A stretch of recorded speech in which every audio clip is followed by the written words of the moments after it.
বাংলাদেশের সঙ্গে আন্তর্জাতিক সীমান্তে কাঁটাতারের বেড়া নির্মাণের জন্য বিএসএফকে ৪৫ দিনের মধ্যে জমি বুঝিয়ে দেবে পশ্চিমবঙ্গে বিজেপি নেতৃত্বাধীন নতুন রাজ্য সরকার। সোমবার মন্ত্রিসভার প্রথম বৈঠকে এমন ঘোষণা দেন মুখ্যমন্ত্রী শুভেন্দু অধিকারী। জানিয়ে বাংলাদেশ ও ভারতে শুরু হয়েছে নানা আলোচনা।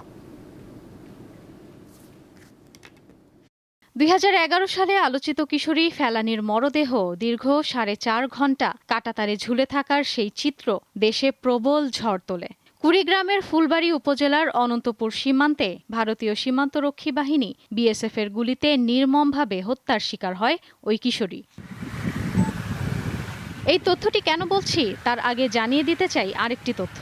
ভারতের স্বরাষ্ট্র মন্ত্রণালয়ের তথ্য অনুযায়ী বাংলাদেশের সঙ্গে আন্তর্জাতিক সীমান্তের মোট দৈর্ঘ্য ৪,০৯৬.৭০ কিলোমিটার। এর মধ্যে ৩,২৩৯.৯২ কিলোমিটারে কাঁটাতারের বেড়া দেওয়া হয়েছে, যা মোট সীমান্তের ৭৯.৮%। এখনও ৮৫৬.৭৭৮ কিলোমিটার বা ২০.৯২% সীমান্তে বেড়া বসানো হয়নি। এবার বলছি কেন ফেলানীর ঘটনাকে স্মরণ করিয়ে দেয়া। বাংলাদেশ ভারত সীমান্তে এবার কাঁটাতারের বেড়া আরও দীর্ঘ করার উদ্যোগ নিয়েছে পশ্চিমবঙ্গে প্রথমবারের মতো ক্ষমতায় আসা বিজেপি সরকার। সোমবার হাওড়ায় রাজ্য সচিবের নতুন সরকারের মন্ত্রিসভার প্রথম বৈঠকে মুখ্যমন্ত্রী শুভেন্দু অধিকারী ঘোষণা দেন, সীমান্ত এলাকায় কাঁটাতার বসানোর জন্য ৪৫ দিনের মধ্যে বিএসএফকে প্রয়োজনীয় জমি দেবে তার সরকার। এজন্য ভূমি ও রাজস্ব দপ্তরের সচিব এবং মুখ্য সচিবকে দায়িত্ব দেওয়া হয়েছে। নয়া মুখ্যমন্ত্রীর দাবি, মমতা বন্দ্যোপাধ্যায়ের সরকার অবৈধ অনুপ্রবেশকারীদের রক্ষার জন্য ভূমি হস্তান্তরের কাজে এতদিন বাধা দিয়ে আসছিল। এখন বিএসএফ যতটুকু জমি চাইবে তা দেয়া হবে বলেও জানান তিনি।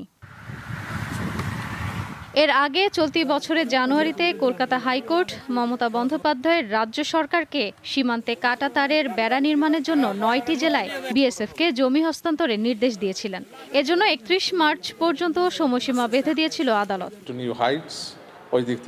এদিকে পশ্চিমবঙ্গ সরকারের এমন উদ্যোগের বিষয়ে কথা বলেছে পররাষ্ট্র মন্ত্রণালয়। সোমবার প্রধানমন্ত্রীর পররাষ্ট্র বিষয়ক উপদেষ্টা হুমায়ুন কবির জানান, বাংলাদেশের মানুষ কাঁটাতারের ভয় পায় না।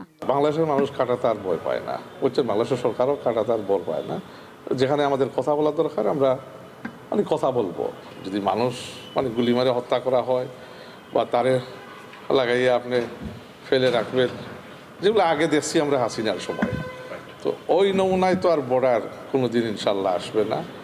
আর ওই নমুনায় যদি কেউ বর্ডার করতেও চায়, এই বাংলাদেশ সেই জঘন্য গোলামি বাংলাদেশ না যে বসে দেখবে।